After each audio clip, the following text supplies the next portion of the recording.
잠언 10장 이후의 말씀은 문장마다 각각 의미를 담고 있는 금언의 형태로 되어 있기 때문에 주제별로 이 내용을 나누기가 참 어렵습니다. 그래서 한 절 한 절의 말씀을 깊이 묵상하는 것이 오히려 은혜를 마음에 담을 수 있는 좋은 방법이 되기도 합니다.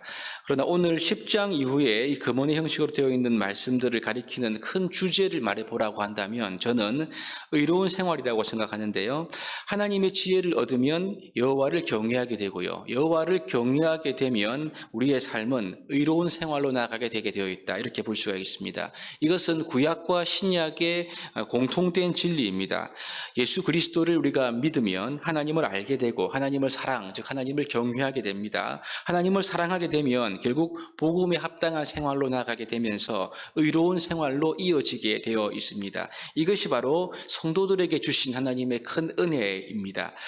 오늘 이 살피는 잠언의 말씀에서도 이 비교하는 기법을 통해서 의로운 생활이 강조되고 있는데요. 우리가 계속 살핀 대로 의인과 악인을 대조해서 말씀을 하고 있습니다. 그렇기 때문에 오늘 본문에 말씀하고 있는 이 의인에 해당하는 사람과 또 악인에 해당하는 사람들을 나누어서 본다면 의로운 삶, 의로운 생활이 무엇인지 더욱 분명해질 수가 있는데요. 그것이 우리의 마음에 의로운 생활은 이런 것이다. 그림이 그려질 수가 있겠습니다. 먼저 여러분, 의인에 해당하는 사람들이 누구입니까? 본문에 보시면 유덕한 여자, 근면한 남자, 인자한 자, 공의를 뿌린 자, 그리고 공의를 굳게 지키는 자, 행위가 온전한 자, 또 말 그대로 의인이 나오고요. 흩어 구제하는 것, 구제를 좋아하는 자, 남을 윤택하게 하는 자, 곡식을 독점하지 않고 파는 자, 그리고 선을 간절히 구하는 자. 이러한 사람들은 의인의 카테고리에 해당됩니다. 여러분, 이들에 대한 경우 이들은요, 특별히 복되고 좋은 결과가 약속되어 있습니다. 보시면 존령을 얻고 재물을 얻고 상을 받고 여호와의 기뻐하심을 받고 또 자손이 구원을 받고 선하고 부하게 되고 윤택해지고 머리에 복이 임하고 은총을 얻고 푸른 잎사귀 같이 번성하고 사람을 얻는 결과가 있다. 이렇게 이들을 향해서 약속을 주고 있습니다.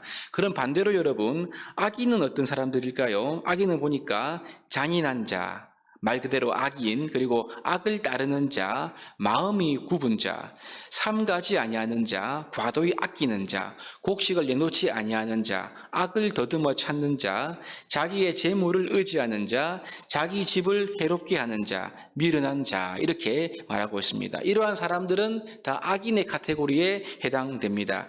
여기에 들어가는 사람들은요, 결과가 의인들과는 정반대입니다. 그래서 자기 몸이 해롭게 되고 허무하고 사망에 이르고 여호와께 미움을 받고 벌을 면치 못하고 돼지코의 금보리 같이 좋은 것이 아무 쓸모가 없는 사람들이고요. 진노가 있고 가난하게 되고 저주를 받고 악이 임하고 패망하고 소득이 바람같이 사라지고 종이 된다. 이렇게 말씀을 하고 있습니다. 여러분, 의로운 삶과 또 그렇지 않는 악을 행하는 사람 사이에는 이렇게 확연히 다른 차이와 결과가 있음을 우리에게 강조해서 말씀을 하고 있습니다. 그럼 여러분, 이러한 모든 결과를 주시는 분이 누구실까요?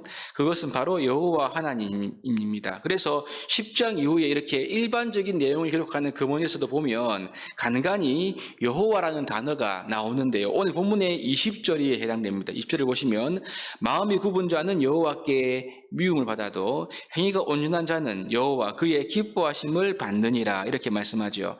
여러분, 그렇습니다. 의인에게는 복된 결과를 주시고 악인에게는 저주를 주시는 분은 바로 여호와 하나님이심을 우리가 본문을 통해서 알 수 있습니다. 이러한 잠언의 가르침은 구약 성경 전체, 거의 이것은 율법과 일치 않는 가르침으로 우리가 보게 됩니다. 여러분, 지난번 우리가 킹덤 스토리 내용이 신명기 28장 말씀을 통해서 하나님의 말씀을 청종하고 준행하는 자에게는 복을 주셨고요. 그렇지 않는 자에게는 저주를 주지 않습니까? 이 경고를 우리가 함께 살펴보았습니다. 그렇기 때문에 오늘 잠언에서도 말씀하시는 의인이 누리는 보상은 하나님의 말씀, 즉 율법을 순종하고 지킴으로써 하나님이 약속하신 복이 임하는 결과와 연결되어 있는 것을 우리가 살펴보아야 합니다. 합니다. 반면에 여러분, 악인이 치르는 대가는 그와 반대이죠.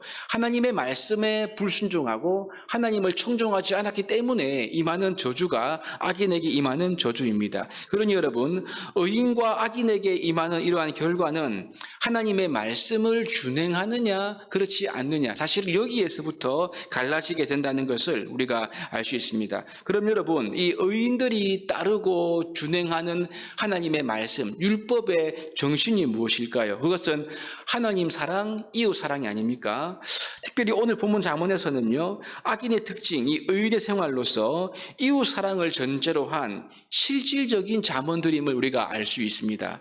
여러분, 이웃 사랑은 그냥 추상적인 것이 아니라 매우 구체적인 것이라고 우리에게 말씀을 합니다. 보시면 유덕한 여자, 이 말은요, 타인을 향한 친절한 마음을 일컫는 표현입니다. 그리고 인자한 자, 이것도 역시 다른 사람을 긍휼히 여기는 마음입니다. 특별히 자기의 재물을 의지하는 것이 아니라 자기의 가진 것으로 흩어 구제하는 자, 주는 자이지요. 나아가 내 말과 내 손과 내 소유로 내 이웃을, 다른 사람을 윤택하게 하는 자.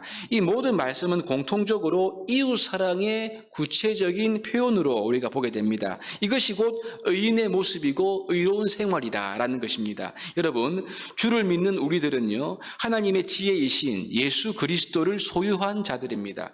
예수 그리스도를 믿음으로 말미암아 하나님께서 우리들에게 의로움을 주셨습니다. 이 의는 이제 우리의 삶을 통해서, 의로운 생활을 통해서 하나님의 은혜와 사랑을 증거하는 것이 되게 되는데요. 그러므로 이웃 사랑은 추상적인 것이 아니라 주를 믿는 우리들에게는요, 우리의 마음과 우리의 인격과 우리의 태도에서 드러나게 되는 것입니다. 곧 우리의 성품이고 우리의 태도이고 우리의 행동에서 이웃 사랑이 나오게 되어 있는데, 오늘 잠언의 말씀이 이 점을 우리에게 일깨워주고 있습니다.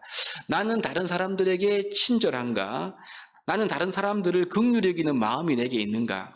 나는 내 재물을 모으기에만 혈연할 것이 아니라 내게 있는 것으로 다른 사람을 구제하는 것이 기쁨이 되고 정말 구제하고 있는가? 나아가 나의 말과 나의 손과 발로 내 모든 것으로 남을 윤택하게 하기 위한 삶을 살고 있는가? 이 질문을 해보아야 하고요, 이것을 우리 자신이 돌아보아야 합니다. 여러분, 우리가 예수 그리스도 안에 온전히 거하면 하나님의 성령께서 우리들에게 친절한 마음을 주십니다. 긍휼의 마음을 주십니다. 구제할 수 있는 사랑과 능력을 주시고 남이 잘 되는 것을 감사하고 기뻐할 수 있는 이러한 감사와 믿음을 우리에게 부어 주십니다. 우리의 성품과 우리의 태도와 우리의 전체의 삶을 통해서 하나님 사랑과 이웃 사랑의 이 은혜가 이웃에게 구체적으로 흘러가는 이런 은혜가 우리에게 주어진다는 것이죠. 여러분, 우리가 오늘 이 새벽에 이 은혜를 사모해야 할 것입니다. 우리 자신을 주님께 헌신하면서 이웃 사랑을 향한 구체적인 은혜가, 사랑이 우리의 행동을 통해서, 우리의 생활을 통해서 흘러갈 수 있기를, 기도할 수 있기를 바랍니다. 그래서 하나님께 순종하는 의로운 생활을 통해서 약속하신 주님의 복을 받고요, 이 복을 다시 나눔을 통하여 하나님의 살아계심을 나타내고 증거하는 우리의 삶이 될 수 있기를 주님의 이름으로 축복합니다.